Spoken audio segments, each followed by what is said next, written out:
2014 à Paris. À 17 ans, j'ai commencé des études à Penningen de direction artistique et de graphisme. À l'âge de 22 ans, mon diplôme en poche, j'ai décidé de fonder mon agence de création graphique avec une amie que j'avais rencontrée à Penningen, Manon Dugravier, qui s'appelait M2D2. Nous avons travaillé sur beaucoup de créations graphiques, de logos, avec des maisons comme La Martinière ou Hachette, et également pour Van Cleef & Arpels, Hermès, pour créer soit des logos, soit des mises en page de livres. Voilà. En 2013, j'ai rejoint mon mari à Singapour. C'est là-bas où je me suis vraiment mise à dessiner et où j'ai commencé un partenariat avec Grazia. Toutes les semaines pendant un an, je devais créer pour eux une illustration qui accompagnait un article qui racontait la vie d'une femme et à chaque fois un nouveau sujet. C'est aussi à cette période-là que je me suis lancée sur Instagram où j'ai posté régulièrement donc, toutes ces illustrations que je créais pour Grazia.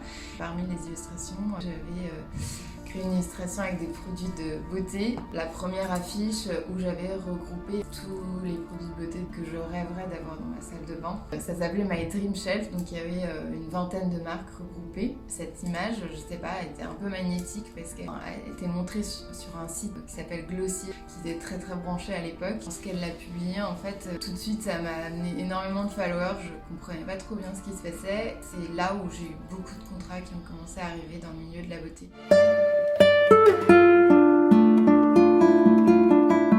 On peut prendre comme exemple mon engagement pour l'écologie qui au départ est vraiment un déclic personnel que j'ai eu grâce à une commande en fait pour une marque qui s'appelle Obazine, c'est des gourdes en inox qui m'a permis en fait de me sensibiliser à la pollution plastique dans les océans. Donc j'ai créé des stickers pour mettre sur les gourdes.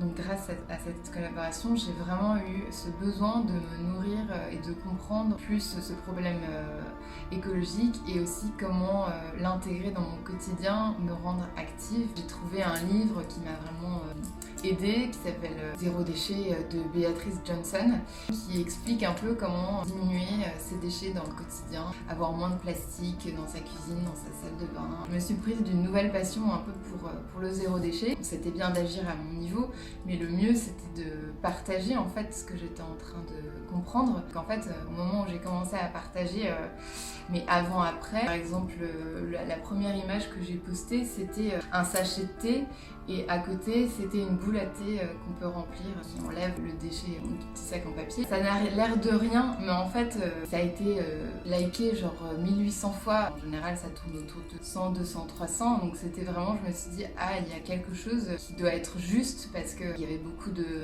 personnes qui interagissaient, qui commentaient. Donc en fait, j'ai fait toute une série comme ça d'objets avant-après. Toute cette série a inspiré beaucoup de marques qui ont eu envie de collaborer avec moi parce qu'on partageait ces valeurs. Lorane, une marque qui est très engagée avec laquelle je travaille aujourd'hui, m'a contactée parce que j'avais cet engagement, parce que je partageais ces valeurs. Malvita aussi m'avait contactée. Et c'est vrai qu'aujourd'hui, de plus en plus de contrats avec des marques qui s'engagent à leur tour pour avoir un impact et préparer un futur un peu meilleur pour nos enfants. C'est super intéressant et notamment aujourd'hui avec Maison du Monde qui dévoile en fait son nouveau programme RSE pour l'écologie et au niveau sociétal. Ça s'appelle Good is Beautiful. Donc j'ai créé pour eux un dessin qui va être sur leur vitrine dans toutes les boutiques en Europe et notamment à Paris. C'est ça qui est important, c'est avoir de l'impact. Ça sera toujours plus efficace que moi toute seule dans mon coin. Moi, je pourrais pas faire sans, par exemple. Pour moi, les réseaux sociaux, la communauté que j'ai développée, j'essaye de partager toutes les semaines avec eux. Pour moi, c'est un outil formidable pour rencontrer des personnes qui partagent les mêmes valeurs, les mêmes visions. C'est un outil aussi marketing très fort. Déjà, c'est un très beau métier. C'est bien d'avoir beaucoup d'imagination. Pour réussir, je pense que la qualité principale, c'est la discipline, parce que c'est un métier qui est très, très dur. Beaucoup travailler, beaucoup se nourrir, aller dans les expositions, lire les revues comme Beaux-Arts, vraiment s'inspirer des anciens et être au courant de l'actualité artistique. Aller voir ce qui se fait sur Instagram. La communication est vraiment clé pour se mettre en avant et pour trouver des clients. Avant de recevoir, faut pas hésiter à donner. Ça peut déboucher sur des opportunités incroyables. Toujours dans un premier temps, ils me communiquent leur brief, donc je me nourris beaucoup des mots-clés. J'aime bien en général les écrire sur une feuille que je garde à côté de moi. Puis dans un second temps, on travaille sur le mood board. Récemment, je viens de travailler pour Monoprix et Publicis.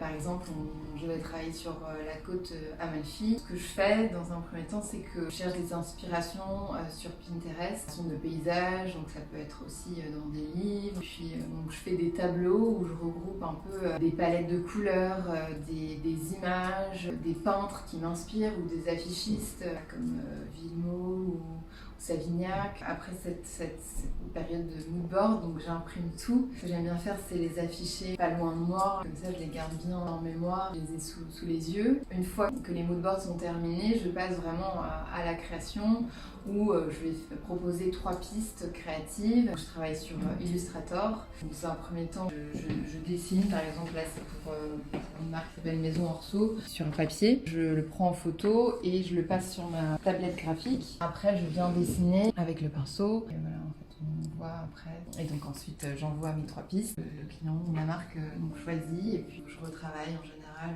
1 ou 2 fois avant que ce soit terminé.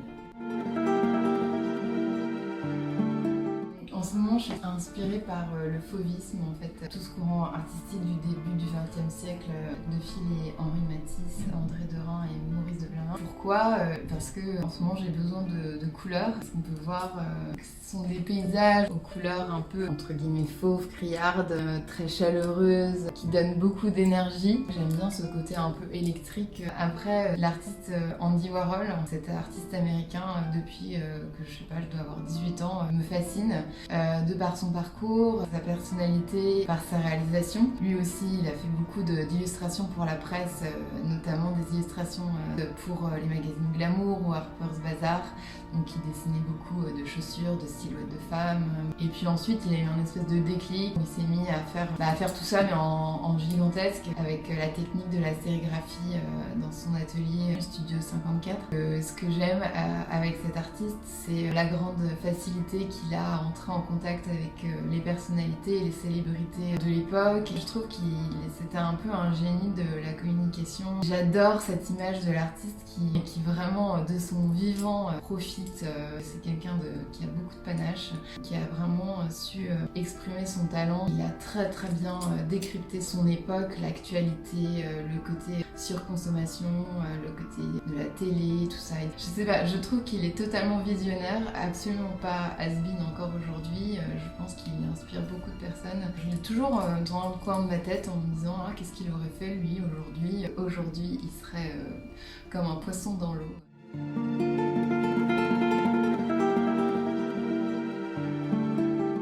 Dans 2-3 jours, le 17, va sortir l'Oracle des astres et de la destinée aux éditions de l'Exergue. C'est un travail que j'ai effectué en partenariat avec une astrologue, Sophie Keller. En fait, on a créé un jeu de oracle avec les signes astrologiques, les planètes et les maisons. Donc il y a les 12 signes astrologiques, les 10 planètes. Bien que attirée par l'astrologie, je suis absolument pas une spécialiste. Donc ça m'a permis de me plonger dans cet univers. Donc c'était assez enrichissant. Et puis à venir, aussi un projet éditorial avec la styliste Mélanie Huynh, qui est également la fondatrice d'une marque de beauté Olidermie. On a créé un objet éditorial que je pourrais présenter bientôt. Et puis j'ai un partenariat annuel avec Chlorane.